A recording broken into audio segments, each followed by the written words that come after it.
এখন যদি অনির্বাণের সঙ্গে বৈশালীর বিয়ে না হয় তাহলে আমাদের কোথায় গিয়ে দাঁড়াতে হবে? সবই ভেবেছি, কিন্তু কিভাবে তো উভয়কে বজায় রাখা যায় আমি শুধু তাই ভেবে পাচ্ছিলাম না। অনির্বাণকে তুমি বোঝাও, কাঞ্জিলালের মেয়েকে তার বিয়ে করতে হবে। আমরা তার মা বাপ, আমাদের কথা মতোই তাকে চলতে হবে। যে আজ আমাদেরকে আপন ভাবতে পারলো না, বাবা বাবা বলে ডাকতে পারলো না, তাকে বোঝালে বুঝাবে বলে মনে হয় না। ভালো নয়, এর একটা চূড়ান্ত নিষ্পত্তি হওয়া দরকার। বেশ, তুমি যখন বলছো আমি ডাকছি, তো ফল খুব বেশি ভালো হবে বলে আমার কিন্তু মনে হচ্ছে না। অনির্বাণ, অনির্বাণ, কথা বলবে না, শক্ত না হলে তবে নরম করা যাবে না।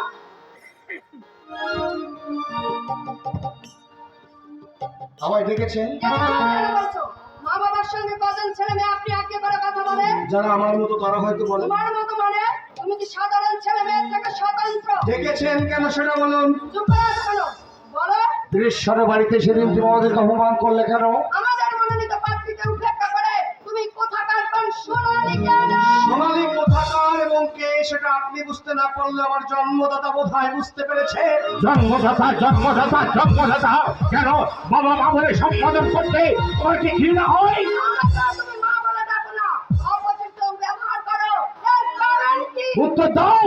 এই সম্মতি একের পর এক তুমি আমাদের সঙ্গে দুর্ব্যবহার করে চলেছ। তোমাকে লেখাপড়া শিখেছিলাম কি আজ এমনি ভালো উচ্ছৃঙ্খল হওয়ার জন্য?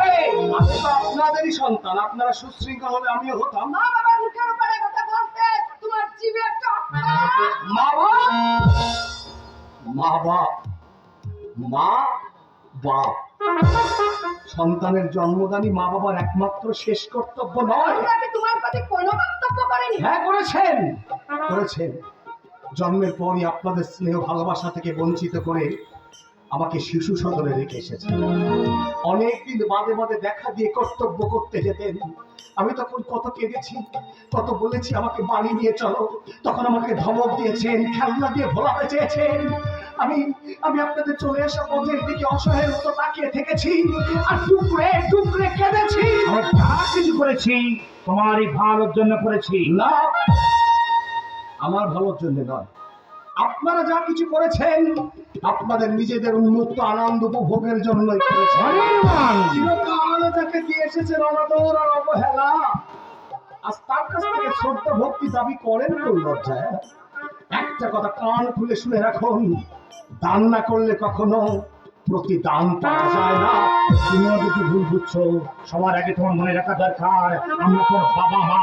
আমরা যদি দুঃখ পাই, কষ্ট পাই, এমন কাজ করা তোমার উচিত নয়। এই কথাটা আপনার মুখে শোভাবে তখন যদি আপনি আপনার বাবা মায়ের প্রাণে আঘাত না দিতেন। আমি আমার বাবা মায়ের প্রাণে আঘাত দিয়েছি। আপনি দিয়েছেন,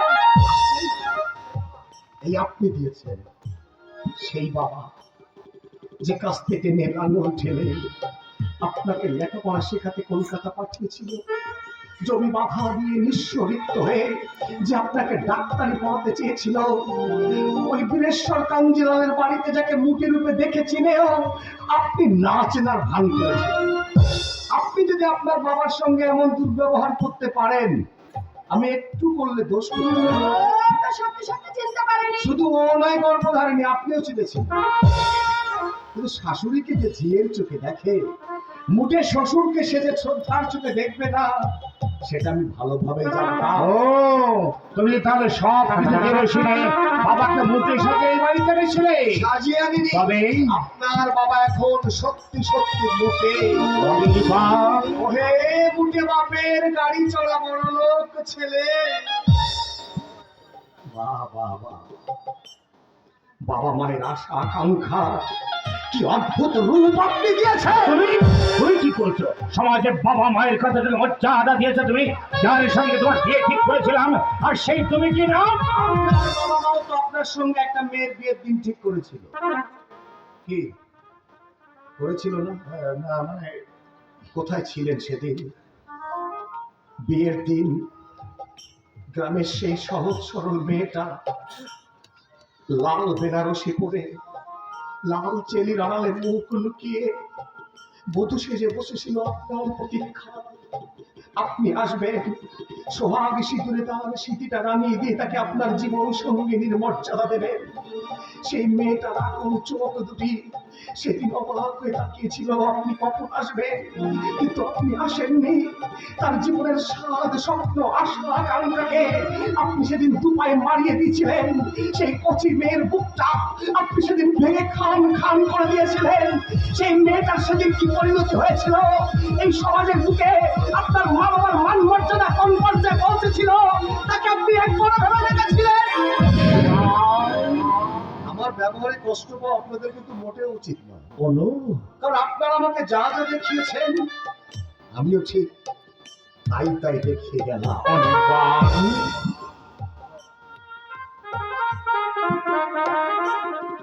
আমি আমি আপনাকে দেখি আর অবাক হয়ে কিভাবে জানেন, একটা মানুষ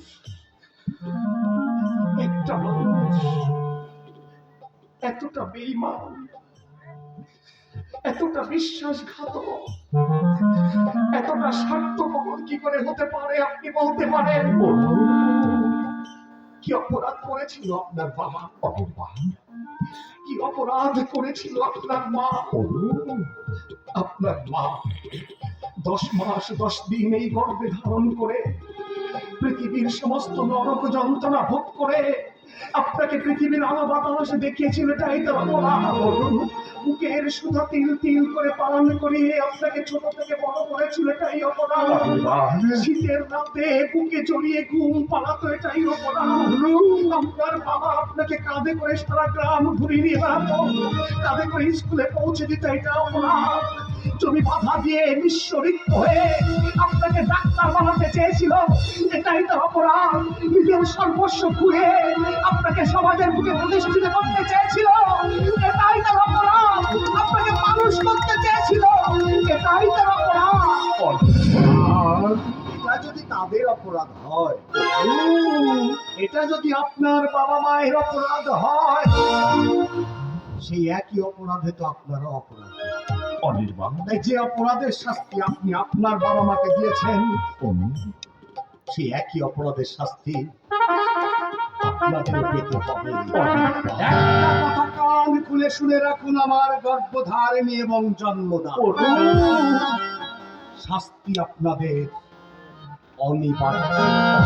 অনির্বাণ, কি খুশি হয়েছ বলো?